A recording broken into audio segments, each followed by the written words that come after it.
அஸ்ஸலாமு அலைக்கும் வரஹ்மத்துல்லாஹி வபரகாத்துஹு. அன்பிற்கினிய சகோதர சகோதரிகளை நம் அனைவர் மீதும் ஏக இறைவனுடைய அமைதியும் கருணையும் உண்டாகட்டுமாக என்கிற உயரிய பிரார்த்தனைகளோடு பாலஸ்தீனத்தினுடைய காசா பகுதிகளில் 647வது நாளாகவும் இஸ்ரேலிய ஆக்கிரமிப்பு இராணுவம் நடத்தி வரக்கூடிய தாக்குதல்களில் என்னவெல்லாம் நடக்கிறது என்கிற செய்திகளை தான் நம்ம இன்னைக்கு பார்க்க. நமக்கெல்லாம் தெரியும், இந்த 647 நாட்களாக நடைபெற்று வரக்கூடிய இந்த தாக்குதல்களுக்கு மத்தியில் அக்டோபர் 7, 2023 முதல் தடவையாக இஸ்ரேலியர்கள் மீது பாலஸ்தீன விடுதலை இராணுவம் ஒரு தாக்குதலை நடத்தி இருந்தது.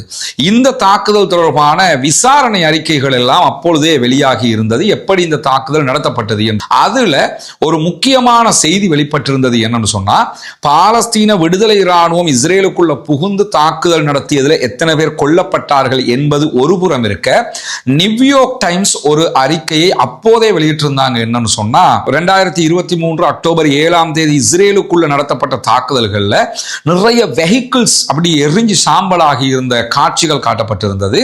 அந்த வாகனங்கள் எல்லாம் சாதாரணமா துப்பாக்கி சூட்டுல எரிக்கப்பட்ட வாகனங்கள் கிடையாது.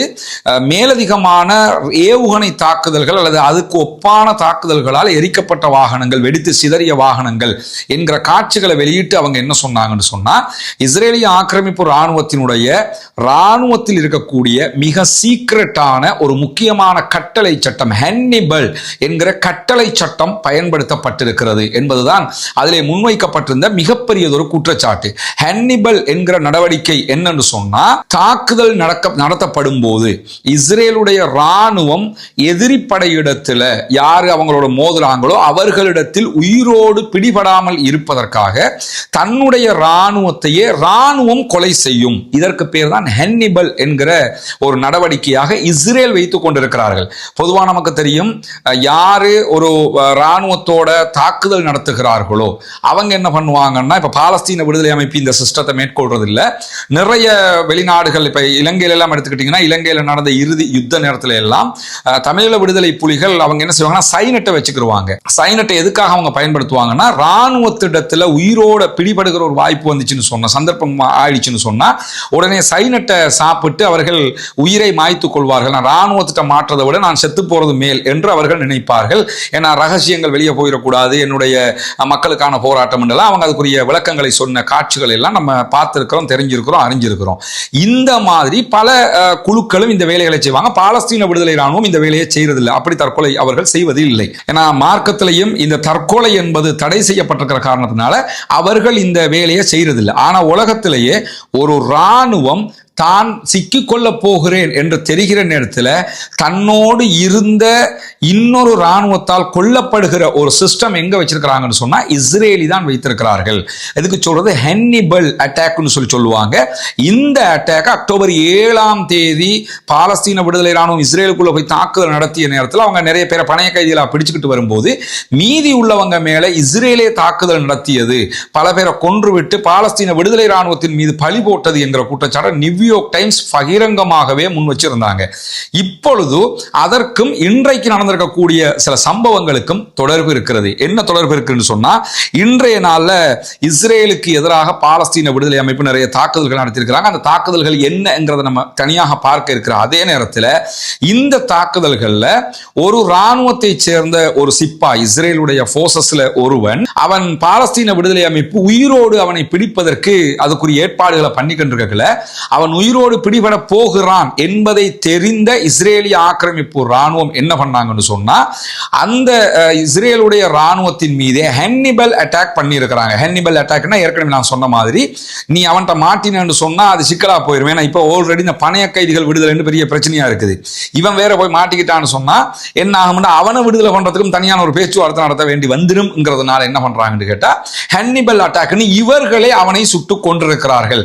இது இன்றைக்கு வெளியாகி இருக்கிறது. இந்த ஹன்னிபல் அட்டாக் சம்பந்தப்பட்ட செய்திகள் இன்றைக்கு மிகப்பெரிய பரபரப்பாக இஸ்ரேலுக்குள்ள மாறி இருக்கிறது. எங்களுடைய மக்கள் நாட்டுக்காக போராட வாங்க என்று சொல்லி ராணுவத்தில் சேர்க்கிறீங்க, சேர்த்துவிட்டு ராணுவமே எங்களுடைய மக்களை கொன்று குவிக்கிறீர்கள் என்பதுதான் இன்றைக்கு ஏற்பட்டிருக்கக்கூடிய ஒரு மிகப்பெரிய சர்ச்சையாக இருக்கிறது. எனவே இஸ்ரேலி ராணுவம் எப்படிப்பட்ட கேவலமான அசிங்கமான ராணுவம் என்பதை இன்றைக்கு இந்த சந்தர்ப்பத்தில் நம்ம புரிந்து கொள்ள முடியும். தன்னோடு நின்று சண்டையிடக்கூடியவனையே இன்னொரு அட்டாக் மூலமா ஹன்னிபல் அட்டாக் அட்டாக்ங்கிற பேர்ல கொன்று குவிக்கிறார்கள் என்றால் அவர்கள் பாலஸ்தீன அப்பாவிகளை கொல்லாமல் இருப்பார்களா என்கிற ஒரு கேள்வி வருகிறதா இல்லையா? எனவே இந்த ஒரு விவகாரம் இன்றைக்கு இஸ்ரேலுக்குள்ள சூடு பிடித்திருக்கிறது. பல பேரும் கேள்வி எழுப்ப ஆரம்பித்திருக்கிறார்கள். இஸ்ரேலி ராணுவமே ஒரு எழுதப்படாத விதியாக இந்த ஹன்னிபல் அட்டாக்கை வைத்துக் கொண்டிருக்கக்கூடிய நேரத்தில் இதற்கான அனுமதி தற்போது ராணுவத்தால் வழங்கப்பட்டிருப்பதான செய்திதான் பரபரப்பாக மாறி இருக்கிறது. என்னன்னா மாட்டிக்கிற நிலைமை வருதா, நம்மால நீங்களே சுட்டு கொன்றுங்க என்று சொல்லி இருக்கிறார்கள். இன்றைக்கு இந்த செய்திகளுக்கு மத்தியில பாலஸ்தீனத்தில் இஸ்ரேலிய ஆக்கிரமிப்பு ராணுவம் நடத்தி இருக்கக்கூடிய தாக்குதல்கள் 47 அப்பாவிகள் கொல்லப்பட்டிருக்கிறார்கள், 36 பேர் படுகாயம் அடைந்திருக்கிறார்கள் என்கிற செய்திகளும் வெளியாகி இருக்கக்கூடிய நேரத்தில் இன்றைய நாள் என்பது பாலஸ்தீன விடுதலை ராணுவத்தினுடைய ராணுவ பிரிவு உருவாக்கப்பட்ட ராணுவ பிரிவை உருவாக்கிய முகமது லைஃப் அவர்கள் கொல்லப்பட்ட ஷஹீதாகி 1 வருடமாக இருக்கக்கூடிய நாளாக இருக்கிறது.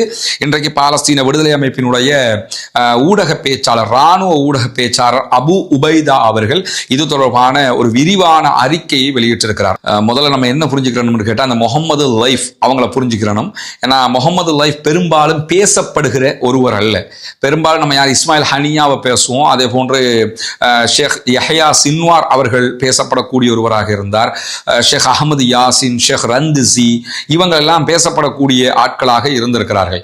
ஆனா பாலஸ்தீன விடுதலை ராணுவம் என்று எடுத்துக்கிட்டா அந்த ராணுவ கட்டமைப்பு உருவாக்கினது யாருன்னா முகமது லைஃப் அவர்கள். அவருடைய சகோதரர் தான் தற்போது பாலஸ்தீன விடுதலை ராணுவத்தினுடைய தளபதியாக செயல்பட்டு வருகிறார். அவரையும் கொன்னுட்டோன்னு பலமுறை அறிவிச்சிட்டாங்க. இன்னும் பாலஸ்தீன விடுதலை அமைப்பு அவர் தான் தங்களுக்கு தளபதியாக செயல்படுவதாக சொல்லிக் கொண்டிருக்கக்கூடிய செய்திகளை நம்ம ஏற்கனவே பார்த்திருக்கோம். இந்த நிலையில இந்த முகமது லைஃப் அவங்க இடுப்புக்கு கீழே செயல்பட முடியாத ஒருவராக இருந்தார். ஆனா இவர் தான் இந்த தாக்குதல்கள் முழுவதையுமே இந்த ராணுவ கட்டமைப்பை முழுவதும் உருவாக்கி இஸ்ரேல் மீதான அனைத்து துல்லியமான தாக்குதல்களையும் உருவாக்கியவர், எப்படி செய்யணுங்கிற பயிற்சிகளை எல்லாம் வழங்கியவர்.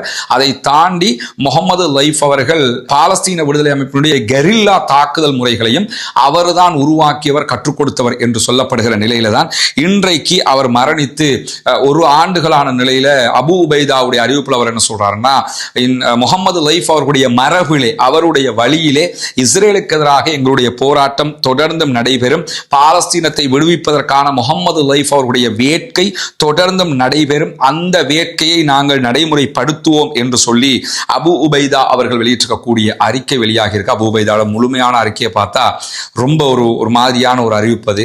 ஏன்னா அவர் நெகிழ்ந்து அந்த செய்திகளை சொல்லி இருக்கிறாரு. ஏன்னா ஒரு நாட்டினுடைய சுதந்திரத்திற்காக போராடுகிறவர்களுடைய களத்தளபதிகள் எப்படிப்பட்டவர்கள் என்பது அவர்களுக்கு தான் தெரியும். அதுலேயும் அவர் என்ன சொல்றாருன்னா நானே நேரடியாக முகமது லைஃப் அவர்களை ஓரிரு தடவைகள் தான் பார்த்திருக்கிறேன். ஒரு மிகச்சிறந்த தளபதியாக இந்த சமூகத்தினுடைய இராணுவ கட்டமைப்பை அவர் உருவாக்கினார். பாலஸ்தீனத்தைச் சேர்ந்த அனைத்து இளைஞர்களும் இவற்றை தெரிந்து கொள்ள வேண்டும் என்று சொல்லி அவர் ஆசைப்பட்டார். எனவே தனக்கு உடம்பு முடியாத நிலையில் மரணிக்கிற வரைக்கும் தளபதியாக அவர் செயல்பட்டதற்கான காரணம்னா இடுப்புக்கு கீழே அவருக்கு ஒர்க் பண்ணலனாலும் சிந்தனை மிக தெளிவாக இருந்ததுனால அனைத்து துல்லியமான நடவடிக்கைகளிலும் அவர் ஈடுபட்டார். எனவே பாலஸ்தீனம் வெற்றி பெறுகிற வரை நாங்கள் போராடுவோம் என்கிற செய்திகளை அபு உபைதாவுடைய அறிவிப்பில் நம்ம பார்க்க முடிகிறது. அதே நேரம் இன்றைக்கு இஸ்ரேலிய ஆக்கிரமிப்பு ராணுவத்திற்கு எதிரான தாக்குதல்களில் ஜபாலியா பகுதிகளில் 3 இஸ்ரேலிய ஆக்கிரமிப்பு ராணுவத்தைச் சேர்ந்தவர்கள் கொல்லப்பட்டிருக்கிறார்கள், ஒருவன் படுகாயம் அடைந்திருக்கிறான் என்று இஸ்ரேலுடைய Hayom news agency, Israeli time உள்ளிட்ட பல செய்திகளும் இன்றைக்கு வெளியிட்டிருக்கிறார். அதே நேரத்தில் இது இஸ்ரேலுடைய இன்ஜினியரிங் படைப்பிரிவை நோக்கிய தாக்குதல் என்று சொல்லப்படுகிற அதே நேரம் காசாவினுடைய கான் யூனுஸ், தூஃபா, அதே போன்று சுஜாஇயா பகுதிகளிலையும் இன்றைக்கு ஒரே நேரத்தில் 3 முக்கியமான அட்டாக் நடைபெற்றிருக்கிறது. இஸ்ரேலுடைய ஊடகங்களே பயங்கரமான பாதுகாப்பு சம்பவம் என்று இதை வர்ணித்திருக்கிறார்கள். நமக்கு தெரியும் கடந்த சில நாட்களாகவே இஸ்ரேலுக்கு எதிராக பாலஸ்தீன விடுதலை ராணுவம் உக்கிரமான உச்சகட்டமான தாக்குதல்களை நடத்தி வருகிறார்கள். தனியாக கான் யூனுஸ் பகுதிகளில் இஸ்ரேலுடைய மெர்காவா டேங்க் ஒன்றும் இன்றைக்கு அளிக்கப்பட்டிருக்கக்கூடிய நேரத்தில் இஸ்ரேலுடைய வாலா நியூஸ் ஏஜென்சி உள்ளிட்ட செய்தித்தளங்கள் என்ன சொல்றாங்கன்னா காசா பகுதிகளில் புதியதொரு பேரழிவு இஸ்ரேல் ராணுவத்திற்கு எதிராக இடம்பெற்று வருகிறது என்கிற வார்த்தையை அவங்க பயன்படுத்தி இருக்கிறாங்க. அதுக்கான காரணம் என்னன்னு சொன்னா பல மணி நேரங்கள் இன்றைக்கு இந்த 3 இடங்களிலும் நேருக்கு நேர் சண்டை நடைபெற்றிருக்கிறது. இதுல எத்தனை பேர் கொல்லப்பட்டாங்க, எத்தனை பேர் படுகாயம் அடைந்தாங்க என்கிற செய்திகள் இதுவரைக்கும் துல்லியமாக வெளிவரவில்லை.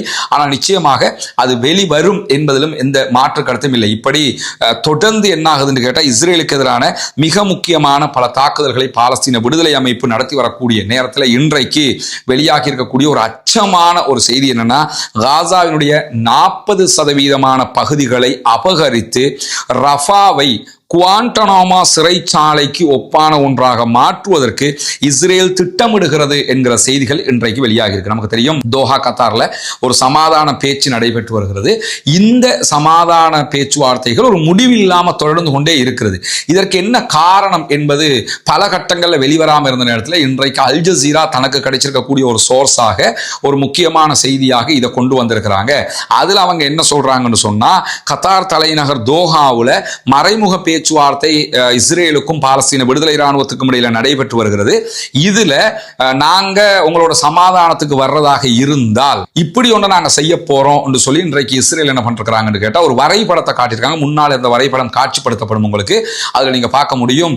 அந்த வரைபடத்துல காசாவினுடைய கரையோர பகுதிகளை எல்லாம் அவங்களுடைய கண்ட்ரோல்ல வைக்கிற மாதிரியான வரைபடம் ஒன்று இன்றைக்கு அவங்க ஒப்படைச்சிருக்கிறது மட்டுமல்லாம ரஃபா பகுதிகளில், குறிப்பாக வடக்கு நார்த் காசாவுல ஜபாலியா பைத்துலாகியாவுல தொடங்கி தெற்கில் இருக்கக்கூடிய ரஃபா பகுதி வரைக்கும் இந்த ஸ்ட்ரிப்பினுடைய அந்த கரையோர பகுதிகளை தாண்டின மற்ற பகுதிகள், இஸ்ரேலோடு இணைந்திருக்கக்கூடிய மாதிரி இருக்கக்கூடிய பகுதிகளை எல்லாம் எங்களுடைய கண்ட்ரோல்ல தான் நாங்கள் வைப்போம் அப்படின்னு சொல்லி அவங்க ஒரு பெரிய பரந்த திட்டம் ஒன்றை வெளிப்படுத்தி இருக்கிறது மட்டுமல்லாம இதனூடாக ரஃபாவுல கிட்டத்தட்ட ஒரு 6.5-7 லட்சம் பேரை உள்ளடக்கிற மாதிரி ஒரு வெளிப்படையான சிறைச்சாலை, காசா ஆல்ரெடி சிறைச்சாலை மாதிரி தான் இருக்குது. உணவு இல்லை, தண்ணி இல்லை, மருந்து இல்லை, தாக்குதல் நடத்தப்படுகிறது. நல்லா இருக்கிற நேரத்திலேயே இஸ்ரேல் சொல்றதான் அவங்க செய்யணும் இந்த மாதிரி ஒரு கட்டுப்பாடு இருந்த நேரத்தில் அதுக்கு எதிராக தான் யுத்தமே பண்ணாங்க. இப்ப என்ன சொல்றான்னு கேட்டா, ரஃபாவுக்குள்ள இந்த பகுதிகளை எல்லாம் உள்ளடக்கி 7 லட்சம் பேர் கிட்டத்தட்ட இருக்கக்கூடிய மாதிரி ஒரு நவீன சிறைச்சாலைனா அவங்க குடும்பமாக இருப்பாங்க. ஆனா இஸ்ரேலுடைய கட்டுப்பாட்டை மீறி எதுவும் செய்ய முடியாதுங்கிற விதமாக ஒரு சிறை ஒன்றை உருவாக்குகிற திட்டம். இதுக்கு காசாவினுடைய குவாண்டனாமா என்கிற ஒரு பெயரை இன்றைக்கு பாலஸ்தீன மக்கள் சூட்டி இருக்கிறாங்க. இதை நீங்க ஏற்றுக்கொள்ள கூடாது என்கிற கோரிக்கைகள் தற்போது வலுக்க ஆரம்பித்து விட்டது. அதனாலதான் பேச்சுவார்த்தைகள் இழுபறியாக இருக்குது. எப்படி ஏத்துக்கிறதுன்னு யோசிக்கணுமா இல்லையா? குவாண்டனாமா சிறைச்சாலையை பற்றி நிறைய இளைஞர்களுக்கு புதிதாக அவங்களுக்கு தெரியாதவங்களுக்காக நான் சொல்றேன். ஒரு 10 ஆண்டுகளுக்கு முன்பதாக குவாண்டனாமா சிறைச்சாலையை பற்றி பல ஊர்களிலும் பேச்சு பொருளாக அது மாறி இருந்தது. காரணம் என்னன்னா, குவாண்டனாமா என்கிற இந்த ஈராக் போர் நடைபெறுகிற இடத்துல ஈராக்கில் இருந்த இஸ்லாமியர்களில் படித்த டாக்டர்கள், என்ஜினியர்கள், ப்ரொஃபஸர்கள், இந்த மாதிரியான ஆட்களை எல்லாம் கைது பண்ணிட்டு போய் குவாண்டனாமா சிறைச்சாலையில தான் அடைச்சு வைப்பாங்க. அடைச்சு வச்சு அவர்களுக்கு மிகப்பெரிய தொந்தரவுகளை கொடுப்பார்கள், அவர்களை துன்புறுத்துவார்கள், அநியாயம் பண்ணுவார்கள். சிறைகளுக்குள்ளேயே செத்து மடிந்தவர்கள் ஆயிரக்கணக்கானவர்கள். இந்த சிறைச்சாலையினுடைய சிறை காவலராக இருந்தவர் பின்னாட்களில் இஸ்லாத்தை ஏற்றுக்கொண்டார். த ட்ரைட்டர் என்கிற பெயர்ல, அவர் துரோகி என்கிற பெயர்ல ஒரு புத்தகமும் வெளியிட்டிருக்கிறார். தற்போது இஸ்லாமிய பிரச்சாரகராக உலகம் முழுவதும் அவர் பிரச்சாரங்களிலும் ஈடுபட்டு வருகிறார். எதுக்காக இதை சொல்ல வர்றேன்னா, அந்த குவாண்டனாமா மாதிரியான ஒரு சிறையை காசாவுக்குள்ள உருவாக்குவதற்கான ஒரு முன்மொழிவை பாலஸ்தீன விடுதலை அமைப்பிடத்திலேயே இஸ்ரேல் ஒப்படைத்திருக்கும் போது அதை ஏற்றுக்கொண்டு சமாதானத்துக்கு வாங்க என்று சொல்லி அவங்க விரும்புவாங்களா? நிச்சயமாக விரும்ப மாட்டாங்க. இந்த மக்களுக்கு எப்பொழுது விடுவு கிடைக்கும் என்கிற கேள்விதான் நம்முடைய நெஞ்சங்கள்ல எப்பொழுதுமே நிறைந்து கொண்டிருக்கிறது.